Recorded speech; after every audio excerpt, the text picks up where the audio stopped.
You ever wonder why you do the things you do? I mean, why our actions sometimes seem to completely defy our own logic? Well, today we're going to explore this really powerful model that's kind of like a map to our inner world. It helps explain all those vast hidden forces that drive everything we see on the surface. But before we actually dive into the model itself, I want to start with a story. It's a short, kind of tragic parable that really illustrates this common and honestly sometimes dangerous human tendency we all have, reacting only to what's right in front of our eyes. So picture this. A man is fighting his way home through a really fierce snowstorm. The only thing on his mind is getting back to his infant child.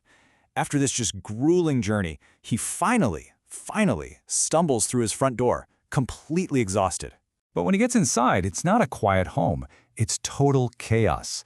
The house is just a wreck. Furniture's overturned. There's blood everywhere. And his heart just drops when he frantically checks the crib. It's empty. The baby is gone. And then, in the middle of all this, his loyal dog runs up to greet him, tail wagging. But the man's heart just stops. The dog's mouth, its jowls, they're dripping with fresh blood. And in a scene of just pure horror, this is the only thing that seems to make any sense. Okay, so I want you to put yourself in his shoes, just for a second. You see the wrecked house, you see the missing baby, and you see the bloody dog. What's your immediate conclusion? What do you do right then and there? Well, the man, he's just consumed by this unimaginable storm of grief and rage, and he makes a snap judgment. He grabs an axe, and, believing the dog has killed his child, he kills his loyal companion right there on the spot. And in the sudden, awful silence that follows, he hears it. A faint cry from under the bed. He rushes over, looks, and there's his child, totally unharmed. And right next to the baby is the body of a huge dead wolf. And in that one moment, he finally understands everything. The dog didn't harm his child. It saved him. The blood, it wasn't his son's. It was the wolf's. Wow. That story is just gut-wrenching, right? But it shows us so clearly the danger of acting only on what we can see on the surface, because that's usually just a tiny, tiny fraction of the whole truth. And that makes it the perfect, if tragic, introduction to a concept called the iceberg model.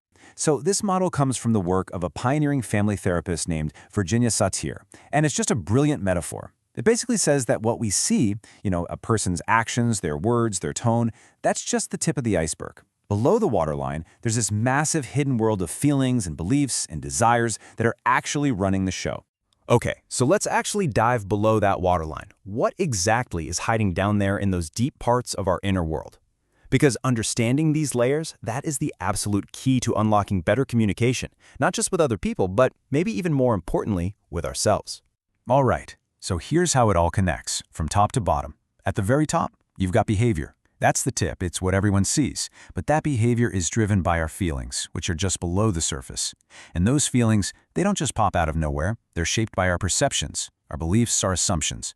Go deeper and you find our expectations. And right at the very core, the base of it all are our universal yearnings, for things like love and feeling valued. The key is, each layer totally influences the one above it. So let's break that down a little more. Feelings. Well, those are our immediate emotions. Anger, sadness, joy, you name it. But our perceptions, now this is interesting. They're like the lenses we see reality through. They're the stories we're constantly telling ourselves. Then you have expectations, which are basically the rule book we've written for how life should be.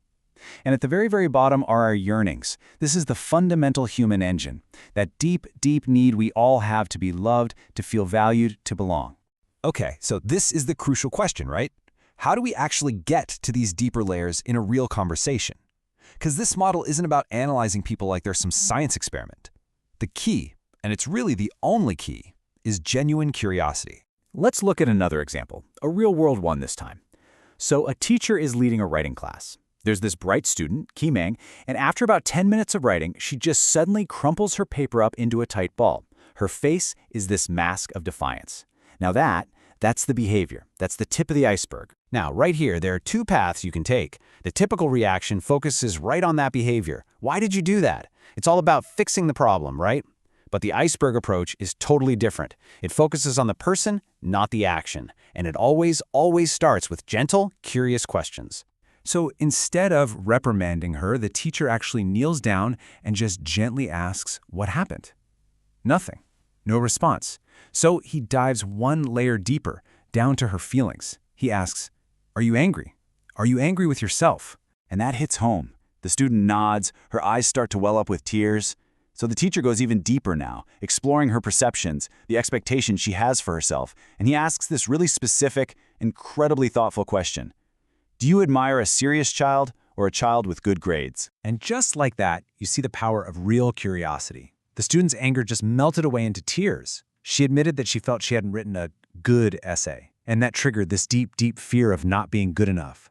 See, the teacher's questions didn't create a fight. They created a connection, and that connection revealed the real reason for what she did.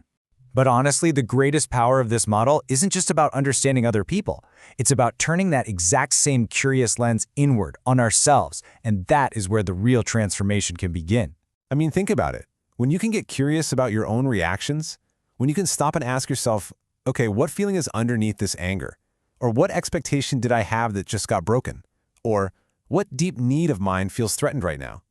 That's when you start to really, truly understand yourself. And that kind of self-awareness, that's the foundation for every single meaningful connection you'll ever have.